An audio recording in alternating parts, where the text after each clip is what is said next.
주부님들이나 뭐 모든 분들이 콩을 많이 요즘 드시라고 하시잖아요. 네. 이제 콩을 이렇게 발효시킨 청국장을 말려서 가루를 만들어가지고 그 가루에다가 이제 산야초 가루, 아까 그 봄에 내내 이렇게 뜯어서 말린 그 가루를, 산야초 가루를 여기다 이제 섞고, 그 다음에 또 뭘 섞으냐면, 우리가 또 영양이 있어야 되잖아요. 네. 그래서 이제 견과류, 우리가 뭐 호박씨나 뭐 이런 땅콩 같은 거, 그리고 또 과일 말린 거, 그런 것을 다 혼합해가지고, 이렇게 섞어서 이 조청으로 반죽을 합니다. 그래가지고, 이제 주부님들이나 이제 하시고 싶은 대로 모양을 아주 예쁘게, 저는 솜씨가 없어서 좀 모양을 안 예쁘게 했는데, 네. 이제 솜씨를 발휘해서 한번 만들어 보시고, 또 이제 이쪽 거는 이제 그거를 만든 거를 그 아이들이 혹시 또 안 먹을 수가 있어요. 청국장 냄새가 난다고. 그래서 콩가루를 이제 어떻게 만들었냐면 콩가루를 요즘 뭐 꿀가루가 나와요. 꿀이 나와요. 꿀을 말린 가루가 나오더라고요. 그래서 그것을 같이 섞어서 달게 만들어 놨어요. 콩가루를. 그래서 이제 거기다 한 번만 이렇게 굴려주시면 또 아이들이 조금 더 잘 먹을 수 있지 않을까 싶어서 제가 그렇게 한번 해봤습니다. 어느 것 하나도 정성이 들어가지 않은 식품이 없는 것 같아서 더욱더 먹기조차 아까운 그런 음식들인데요. 약초로 만든 건강 밥상까지 잘 봤습니다. 본인과 남편의 건강을 위해서 자연에서 바람과 물과 약초로 건강을 지키신다는 우리 오금자 주부님 오늘 출연해 주셔서 고맙습니다. 그리고 네. 도움 말씀을 주신 김혜남 원장님도 고맙습니다. 고맙습니다. 네, 다음은 알짜 건강 정보 알려드리는 시간, 주부 건강 백서 시간이죠.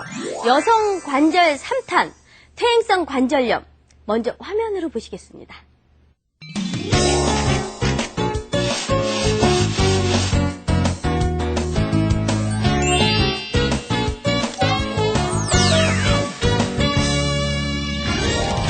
한 보건단체의 조사 결과 인구 1000명당 63.9명 발생, 만성질환 발병률 1위를 차지한 관절염. 다양한 관절염 중 무려 80% 이상이 퇴행성 관절염이라는데, 특히 여성들에게 더 흔한 질병, 대표적인 노인성 질환이지만 유전과 잘못된 생활 습관으로 젊은 층도 안심할 수 없다. 방치는 최대의 척, 예방이 최선이다. 여성들의 관절 정보 3탄, 퇴행성 관절염.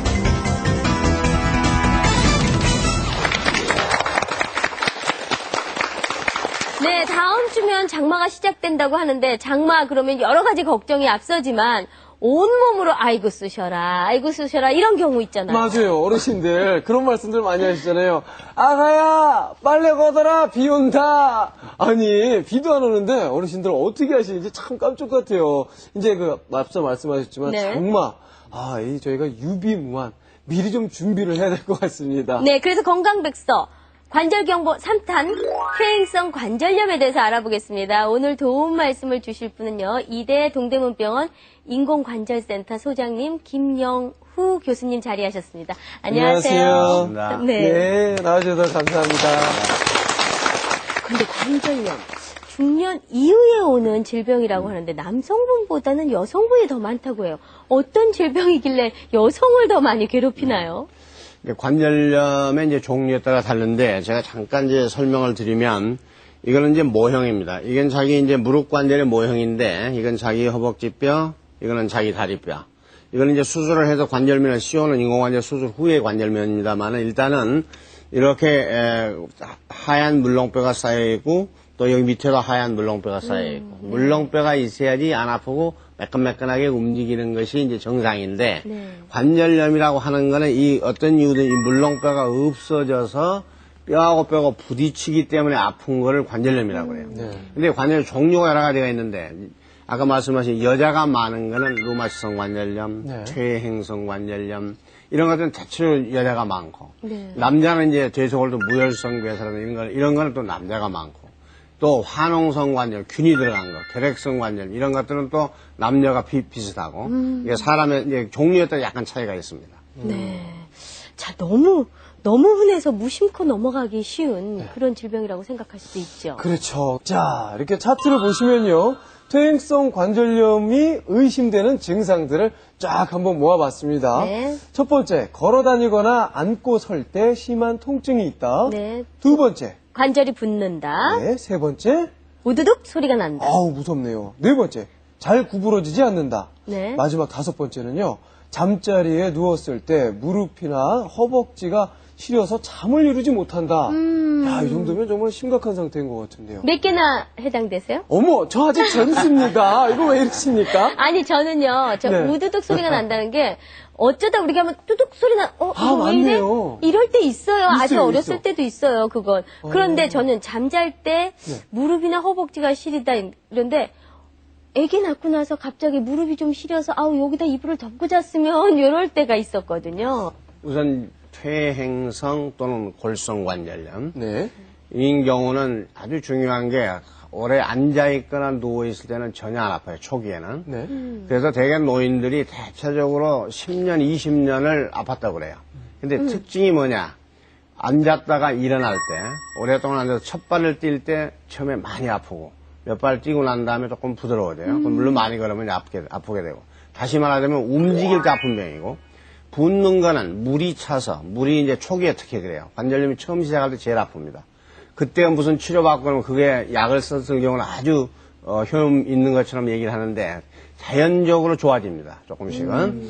그 다음에 이제 우두둑 소리가 나는 거는 뼈하고 부딪히기 때문에 아픈 거고, 아까 우리 견민희 씨가 얘기한 어릴 때 젊은 사람들 하는 거는 물렁뼈가 움직이는 거니까 그건 아무 이상이 없고요. 그 다음에 이제 우두두둑 소리가 나면서 뼈하고 마찰을 하기 때문에 뼈가 자꾸 패여서 없어지죠. 그래서 다리가 점점 안으로 휘는 거예요. 이제 길거리 다녀보면 옷장이 휘는 맞아요. 거예요. 예, 할머님들. 점점 뼈가 없어지기 때문에 휘는 거예요. 그 다음에 대개는 가만히 있을 때는 안 아픈데 잠자리에 누웠을 때 무릎이 시리거나 이거는 아주 마지막에 그때는 환자가 쑤셔서 잠을 못 잔다. 마지막에 왔을 때는 아직 마지막 오신 건 아니고 저는 이제 근육통이라든가 오랫동안 일했을 때 특히 산 후에 예. 그래서 그렇습니다. 저는 관절염하고 상관없어요. 자, 그렇다면 이런 관절염 어떻게 치료하는 것이 좋을지 궁금하실 텐데요. 화면으로 알아보겠습니다. 장마철만 되면 퇴행성 관절염으로 많은 환자들이 고통을 호소하는데 지금 현 상태로 저녁으로 무리하게 뻐근하게 많이 아파요. 앉아있을 때도 아플 때가 있고 길 가다 갑자기 막 재려갖고 한참 동안 서 있을 때도 있고.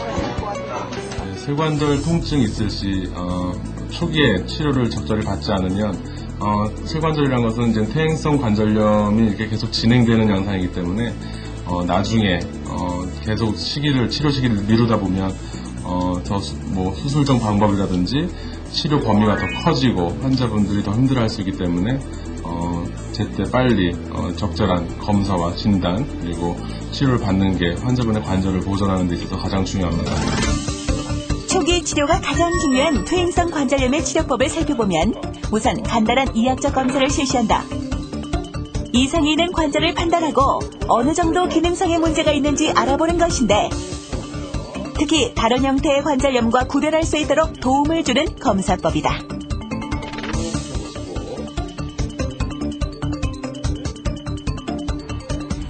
이상 소견이 보이면 엑스레이 검사를 통해 퇴행성 관절염을 진단하는데 엑스레이 결과 관절이 마모되어 간격이 좁아진 것을 볼 수 있었다.